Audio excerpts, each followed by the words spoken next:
Education loan અને એમાં મળતી સબસિડીની આપણે વાત કરીએ ને તો હમણાં જ ભારત સરકારે એક બહુ જ પાવરફુલ પોર્ટલ લોન્ચ કર્યું. એનું નામ છે પીએમ વિદ્યાલક્ષ્મી પોર્ટલ. આ પોર્ટલની સૌથી મોટી બ્યુટી એ છે કે એની બધી પ્રોસેસ એટલે કે લોન અને એમાં મળતી સબસિડીની બધી પ્રોસેસ સ્ટુડન્ટ ઓનલાઈન જ કરી શકે. હવે એના ફીચરની આપણે વાત કરીએ તો એજ્યુકેશન લોનમાં સૌથી મોટી તકલીફ મિડલ ક્લાસ ફેમિલીને એ થતી કે બેંક એમાં ગેરંટર માંગતું કે કંઈ પ્રોપર્ટી આપો અથવા કોઈ થર્ડ પાર્ટી ગેરંટર આપો અથવા ફિક્સ ડિપોઝિટ આપો XYZ કંઈ પણ ગેરંટર માંગતું બેંક અને એના વગર લોન ના આપતી.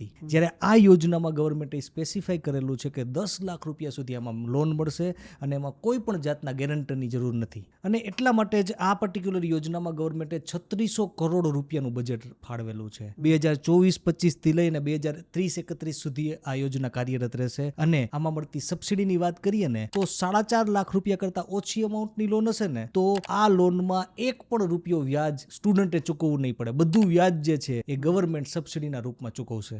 આ ઉપરાંત 4.5 લાખથી લઈ અને 10 લાખ રૂપિયા સુધી કોઈ લોન લીધેલી હોય તો એમને લોનના વ્યાજમાં 3% સુધીની સબસિડી ગવર્મેન્ટ આપશે. આમાં ઇમ્પોર્ટન્ટ કન્ડિશન એક જ છે કે ભાઈ જે સ્ટુડન્ટ અપ્લાય કરતો હોય લોન અને સબસિડી માટે એમના પરિવારની વાર્ષિક આવક 8 લાખ અથવા ઓછી હોવી ખૂબ જરૂરી છે. આ ઉપરાંત કઈ બેંકમાંથી લોન અપ્લાય કરવી તો એના માટે વિદ્યાલક્ષ્મી પોર્ટલ ઉપર જેવો સ્ટુડન્ટ લોગિન કરશે એમને મલ્ટિપલ બેંકના ઓપ્શન ત્યાં જ દેખાશે અને ત્યાંથી જ એપ્લાય કરી શકશે અને સબસિડીની પ્રોસેસ પણ ત્યાંથી જ કરી શકશે.